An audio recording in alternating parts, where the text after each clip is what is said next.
آنے لگے نئے روپ سے آئے ہو؟ کہنے لگا 300 میں نے گمراہ کیے، یہ تو آپ عالم تھے تو بچ گئے، آپ جانتے تھے تو بچ گئے، میں نے 300 گمراہ کیے۔ تو حضور غوث اعظم فرمانے لگے ہائی ہیلو اینڈ السلام علیکم، میں ہوں سادل پاکستان سے۔ سادل ورلڈ ریئیکٹ میں ہم آپ کو خوش آمدید کہتے ہیں۔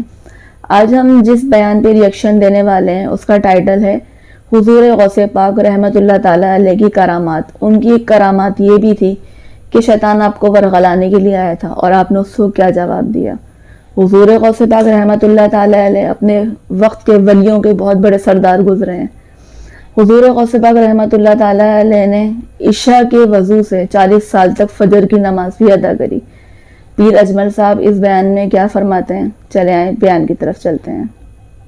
وسوسہ تو ایک طرف رہ گیا، اگر وہاں شیطان بھی آئے تو ٹک نہیں سکتا، تو بھاگ جاتا ہے، وہ تو بھاگ جاتا ہے، شیطان بھاگ جاتا ہے۔ حضرت سیدنا غوث اعظم رضی اللہ تعالیٰ عنہ کے پاس آیا تھا، شیطان حضور غوث پاک کے پاس آیا تھا، آتا ہے پر اللہ والوں کے پاس ٹکتا نہیں، آ جاتا ہے، ٹکتا نہیں۔ حضور غوث اعظم رضی اللہ تعالیٰ عنہ نے 40 سال اللہ کی عبادت کی، 40 سال۔ سبحان اللہ۔ یہاں بھی لوگ بڑے پریشان ہو جاتے ہیں، کیسے جی کیسے کر لی؟ تو میں نے کہا قرآن پڑھو، والذین یبیتون لربہم سجدا وقیاما، وہ راتیں گزار دیتے ہیں اپنے رب کے لیے سجدہ کرتے اور قیام کرتے۔ تو یہ قرآن کی نص نے جب بیان کر دیا، تجھے کیسے شک ہو گیا؟ قرآن کی نص بیان کر رہی ہے کہ اللہ کے کچھ بندے راتیں سجدے اور قیام میں گزار دیتے۔ حضور غوث اعظم نے 40 سال عشاء کے وضو سے فجر کی نماز ادا فرمائی۔ تو ایک دن سبحان اللہ، سبحان اللہ، آسمان پہ نا ایک چھوٹا سا بادل کا ٹکڑا آیا، معاذ اللہ ثم معاذ اللہ۔ وہ کہنے لگا عبد القادر میں تیرا رب ہوں۔ اس کے اندر سے آواز آئی، میں تیرا رب ہوں، تو نے بڑی عبادت کر لی، اب تو بے شک پڑھ بے شک نہ پڑھ۔ کئی ملنگوں کو معاف نہیں ہو گئی معاذ اللہ کہ بے شک پڑھ بے شک نہ پڑھ، عام اجازت ہے۔ تو حضور غوث اعظم رضی اللہ تعالیٰ عنہ فرمانے لگے اعوذ باللہ من الشیطان الرجیم۔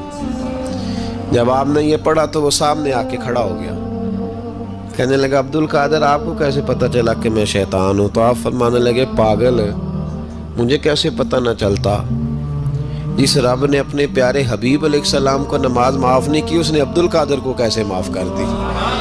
جب حضور کے لیے یہ حکم نہیں آیا کہ محبوب چاہے پڑھو چاہے نہ پڑھو، وہاں تو حکم آیا کہ محبوب تہجد بھی پڑھو، وَمِنَ اللَّيْلِ فَتَہَجَّدْ بِهِ نَافِلَةً لَكَ، نفع دے گی آپ کو، تہجد بھی پڑھے۔ تو ان کے لیے جب یہ حکم نہیں تو میرے لیے کیسے آ گیا؟ اب شیطان تھا نا، تو اس نے پھر ایک اور چال چلی، یہ باز نہیں آتا، ہم باز آ جاتے ہیں کئی دفعہ، اس کے پیچھے پیچھے چلنے لگ جاتے ہیں، لڑ کے تھک جاتے ہیں، وہ نہیں تھکتا، وہ نئی سے نئی چال، نئی سے نئی چال، اس کا نیا سے نیا روپ، من الجنت والناس، جنوں میں سے بھی اور اس کے نئے سے نئے روپ ہوتے ہیں۔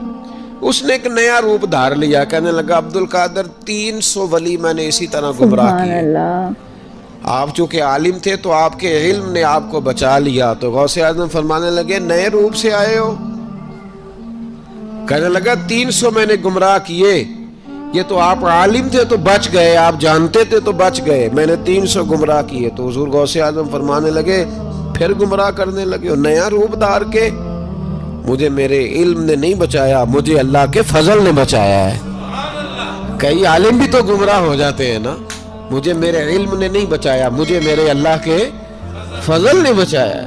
میرے بھائی، میرے عزیز طریقت کے مسافروں، یاد رکھو، سمجھ لو اس بات کو کہ وسوسہ آتا ہے۔